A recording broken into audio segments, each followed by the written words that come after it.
Disclaimer: I'm not the author or translator of this book. This is not an official audiobook. This is just my hobby and I'm practicing to get better. That said, please enjoy. Manner of Death by Salmon. Chapter 1.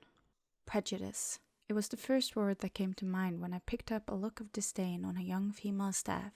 She was sending that disgusted gaze to an old man who walked into a brand name store.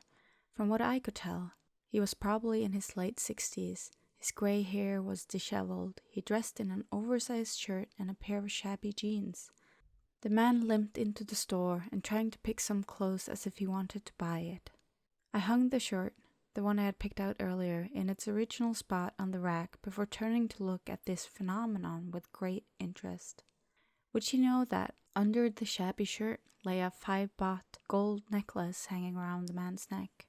As I had said, prejudice would obscure the perception of reality. She might not be able to see that gold necklace because of the mist she personally created. And even though she could see it, her mind would distort what she saw. Must have been a fake one.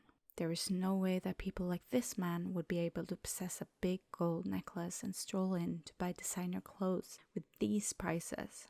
This was what she would have thought.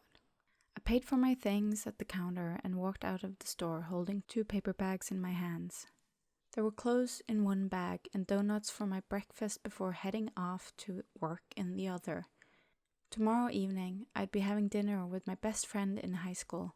His name was Songsak, aka Pert, a young, fervent public prosecutor who possessed an ultimate weapon, his looks.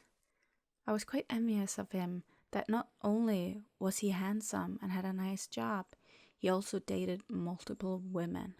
Therefore, I had to wear my nicest attire so that I wouldn't end up becoming a total loser while standing next to him.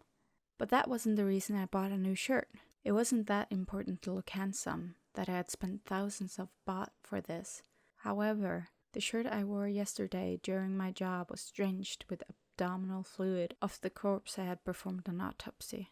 It was an accidental negligence caused by an officer who bumped into me while he was carrying a jug of abdominal fluid before splashing the content inside onto my arm. Because the plastic under my lab coat hadn't reached my arm, the malodorous liquid seeped through the sleeve of my shirt underneath. I wouldn't waste my time washing that shirt. Hey Bun, why did you apply to graduate school in forensic science? Tim, one of my friends, had once asked me. You have been studying medicine for 6 years and now you're going to dissect dead bodies? I had the class for only 2 weeks during my 5th year and I almost got sick. People have different passion, I replied, while brushing the crumbs of my extern uniform. I like a dead body. You like kids. So I choose forensic science while you choose pediatrics. It couldn't make more sense than this. I smirked at Tim, who was making a weird face. How can you say it out loud that you like corpses? You weirdo. Oi, my weirdness is helping our country. There's an extreme shortage of personnel in this branch of medicine. Plus, I'm the only applicant for this program.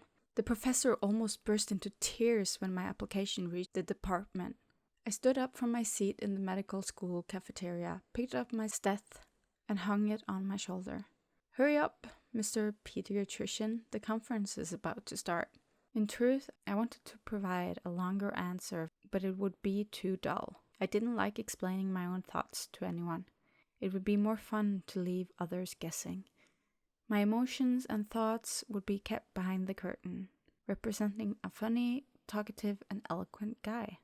I was willing to pay whoever claimed to ever see me stressed out. I'd spent 3 years as a resident. After graduation, I was persuaded to become a medical professor, but I was sick of university life. I wanted to go live freely the way I liked. So I decided to go to work at a provincial hospital in the north, almost 1,000 kilometers away from my hometown. I stationed there as the sole forensic pathologist in the province. I immediately became well connected to figures in legal networks. Every police officer, lawyer, prosecutor, or even the judge knew me.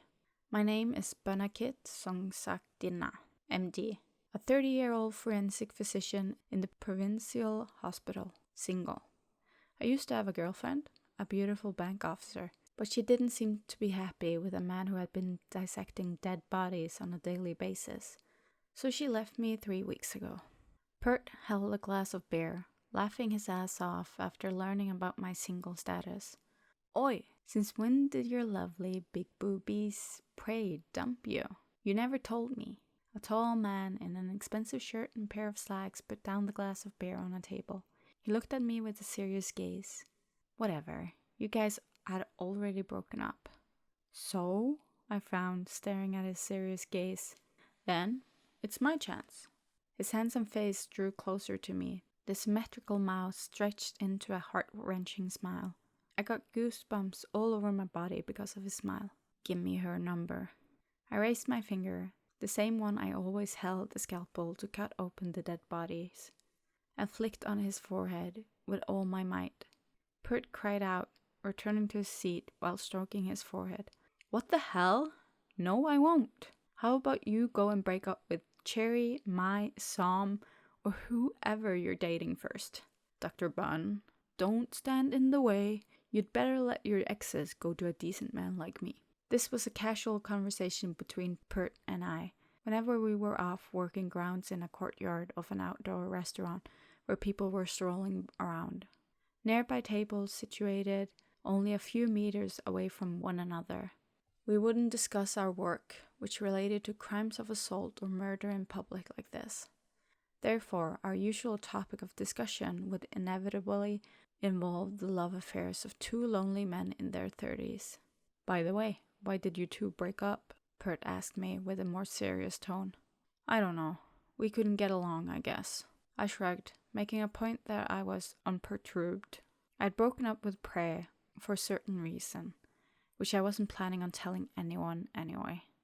There was no way Pert would know about my genuine feelings under my deceptively calm face. No one would ever know. Oh man, couldn't get along? I thought you cuddled her after you had dissected a rotten corpse and forgot to take a shower. If that's the case, we would have broken up within the first 3 days, 'cause the rotten corpse came after I dated Prey for a few days. I just realized that I spoke too loudly when a middle-aged woman next to our table eyed me disapprovingly. I turned to her apologetically and lowered my voice. Our conversation went on leisurely. Luckily, after I had moved to another province, I ran into him. We also worked in related fields of career, allowing Pert and I to meet each other on several occasions, both in and out of the court. In time of work, Prosecutor Songsak would be the one who questioned me as the medical expert witness, but outside of the court, he would turn into Pert, a former handsome boy who usually sat at the back of the classroom, the buoyant boy who couldn't stop talking nonsense.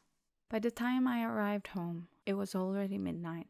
I opened the gate of my one-story rental house, the one I had been renting since I moved here to work for the government. In truth, the hospital did provide accommodations for me, but after I had seen a desolated wooden house in an extreme state begging for innovation, I decided to rent a house outside the hospital instead.